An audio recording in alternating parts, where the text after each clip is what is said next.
Ever feel like life is pulling you in a million directions? What if I told you that true well-being isn't about doing more? It's about connecting more with yourself, your body, and the world around you. Welcome to Holistic Living Mind, the podcast where we explore how to thrive, not just survive, by nurturing your mental, physical, and spiritual health together. Hello, everyone. I'm Lola. In today's first episode, we're kicking things off with the core idea behind holistic living. We will define what holistic living mind means and why balance isn't a luxury, but a necessity.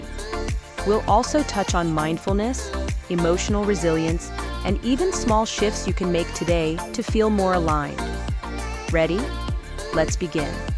All right, so today we're diving into this idea of a holistic living mind. Okay. And we've got some pretty interesting introductory material here from a podcast that, it's all about helping you connect your mental and emotional and physical well-being, Right. for a more balanced life. Yeah. So what exactly are we talking about when we say this holistic living mind thing?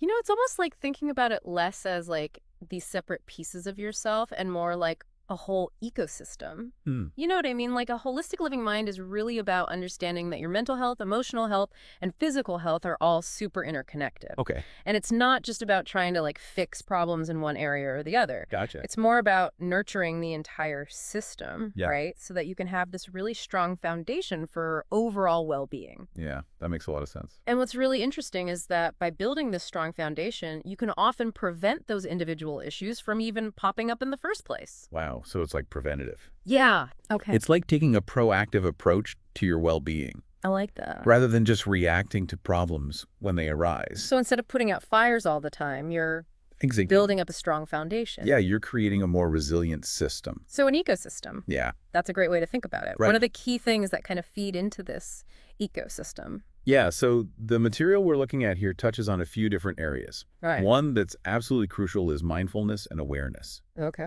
It's all about really being present in the moment Yeah. and understanding how your thoughts are actually shaping your experiences. That's a big one. It really is. And then another vital aspect is emotional resilience.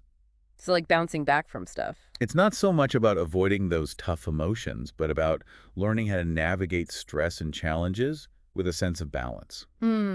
Yeah, I can see that. It's like being able to ride the waves of life, without getting completely swept away. And it seems like this connection between like our physical bodies and our minds. Yeah, absolutely. It's like super fundamental to all this, right? Yeah, I mean, the material really emphasizes how nutrition and exercise aren't just about physical health. Right. They directly impact your mental and emotional states as well. It's all connected. It is. But then it goes even deeper than that, right? It does. Because they also talk about the importance of what some people might call spiritual growth. Exactly. So finding your personal sense of meaning and inner peace. You got it. It's like they're saying it's often those small, consistent acts of reflection or connection that help cultivate that, right? Yeah, it's not always about these big, grand gestures. Right. It's about those daily practices that nourish your spirit. So we've got mind, body, and something deeper. Right. So what else contributes to this holistic picture? Well, our relationships are a huge factor, right? Oh, yeah? The quality of our connections with others really influences our well-being in a big way. And then there's self-care and setting healthy boundaries. Oh, that's a tough one. It can be, but it's so important. Yeah. And contrary to what some people might think, it's not selfish. Right. It's actually essential for maintaining that inner balance and preventing burnout. So it's like you have to take care of yourself before you can take care of others. That's a great way to put it, yeah. So we've covered a lot here, mindfulness, emotions, physical health, meaning, relationships, and self-care. We have. But why should you, our listener, Yeah, really pay attention to this holistic approach? right. Why is this so important for your long-term happiness? Well, I think what's really compelling here is the shift in perspective. Instead of always chasing those quick fixes for individual problems. Yeah, the Band-Aid approach. Yeah, exactly. This approach is about building a strong inner core. Gotcha. It's about cultivating lasting mental clarity, emotional strength, and physical vitality. So it's more sustainable. Right. It's about getting to a more fundamentally satisfying state of being. And I noticed that the source material also hints at some practical applications, too. Yeah, do. They mention future discussions on managing daily stress, morning routines for calmer mind, the impact of food on mental health, and setting those emotional boundaries. They do. They do. It sounds like they're really aiming for these actionable insights, like things you can actually do. Absolutely. It definitely suggests a path toward integrating these principles into your daily life. Right. I think the underlying aim here is to empower you to actively shape your own well-being with more clarity, purpose, and a sense of inner peace. I like that. Yeah. So as we're kind of wrapping up this quick dive into the holistic living mind, Yeah. what's one key thought for you to take away? I think it's this. How often do you really sit down and consciously acknowledge the interconnectedness of your mental, emotional, and physical states? Good question.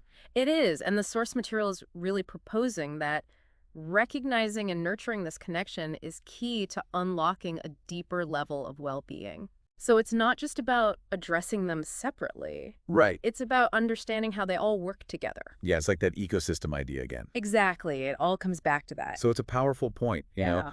It reminds us that our well-being isn't like a static goal. Right. It's a continuous journey.